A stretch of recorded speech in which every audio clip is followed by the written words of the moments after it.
श्रीमद् भागवत महापुराण। अभी तक प्रतिदिन कथा अध्ययन में हमने छठे अध्याय में जाना कि ऋषभ देव जी अपना देह त्याग करते हैं और आज हम जानेंगे सातवां अध्याय भरत चरित्र। श्री सुखदेव जी कहते हैं, राजन, महाराज भरत बड़े ही भगवत भक्त थे। जय श्री कृष्ण। भगवान ऋषभ देव ने अपने संकल्प मात्र से उन्हें पृथ्वी की रक्षा करने के लिए नियुक्त कर दिया।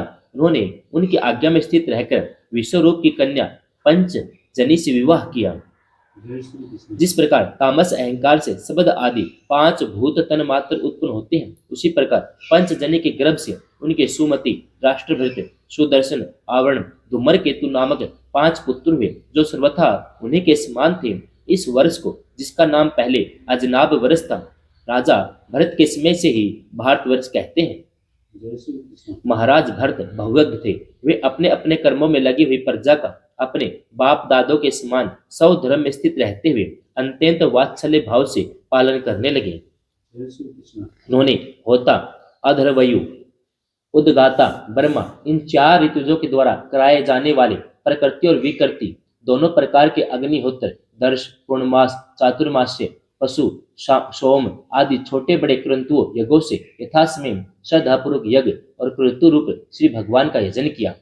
जय श्री कृष्ण। प्रकृति और विकृति भेद से अग्निहोत्र क्रतु दो प्रकार के होते हैं। संपूर्ण अंगों से युक्त क्रतुओं की प्रकृति होती है और जिसमें सब अंग पूर्ण नहीं होते, किसी न किसी अंग की कमी रहती है, उन्हें विकृति कहते हैं। जय श्री कृष्ण। इस प्रकार अंग और क्रियाओं के सहित भिन्न भिन्न यज्ञों के अनुष्ठान के समय जब अधर्वयु गुण आहुति देने के लिए हवि हाथ में लेते, तो यजमान भरते उस यज्ञ क्रम से होने वाले पुण्य रूप फल को यज्ञ पुरुष भगवान वासुदेव को अर्पण कर देते थे। जय श्री कृष्ण।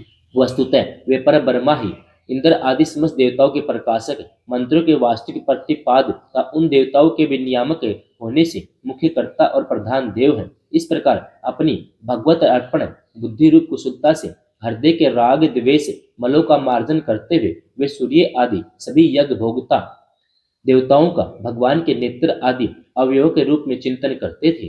जय श्री कृष्ण। इस प्रकार क्रम की शुद्धि से उनका अंतःकरण शुद्ध हो गया। तब उन्हें अंतर्यामी रूप से विराजमान हृदय आकाश में ही अभिव्यक्त होने वाले ब्रह्म स्वरूप एवं महापुरुषों के लक्षणों से उपलक्षित भगवान वासुदेव में, जो श्री वत्स, कौस्तुभ, वनमाला, चक्र, शंख और गदा आदि से शोभित नारद आदि निर्जनों के हृदय में चित्र के समान निश्चल भाव से स्थित रहते हैं, दिन दिन वेग पूर्वक बढ़ने वाली उत्कृष्ट भक्ति प्राप्त हुई। जय श्री कृष्ण। इस प्रकार 1 करोड़ वर्ष निकल जाने पर उन्होंने राज्य भोग का प्रारब्ध क्षीण हुआ जानकर अपनी भोगी हुई वंश परंपरागत संपत्ति को यथा योग्य पुत्रों में बांट दिया। फिर अपने सर्व सम्मति संपन्न राजमहल से निकलकर वे पुलह आश्रम हरिहर क्षेत्र में चले आए। जय श्री कृष्ण। इस पुलह आश्रम में रहने वाले भक्तों पर भगवान का बड़ा ही वात्सल्य है। वे आज भी उनसे उनके इष्ट रूप में मिलते रहते हैं। वहाँ चक्र नदी, गंडकी नाम की प्रसिद्ध सरिता चक्राकार सालग्राम शिलाओं से, जिनके ऊपर नीचे दोनों ओर नाभि के समान चिन्ह होते हैं, सब ओर से ऋषियों के आश्रमों को पवित्र करती रहती है। जय श्री कृष्ण। उस पुलह आश्रम के उपवन में एकांत स्थान में अकेले ही रहकर वे अनेक प्रकार के पत्र, पुष्प, तुलसी दल, जल और कंद मूल फल आदि उपहारों से भगवान की आराधना करने लगे। इससे उनका अंतःकरण समस्त विषय अभिलाषाओं से निवृत्त होकर शांत हो गया। उन्हें परम आनंद प्राप्त हुआ। जय श्री कृष्ण। इस प्रकार जब वे नियम पूर्वक भगवान की परिचर्या करने लगे, तब उससे प्रेम का वेग बढ़ता गया, जिससे उनका हृदय द्रवीभूत होकर शांत हो गया। आनंद के प्रबल वेग से शरीर में रोमांच होने लगा। उत्कंठा के कारण नेत्रों में प्रेम के आंसू उमड़ आए, जिससे उनकी दृष्टि रुक गई।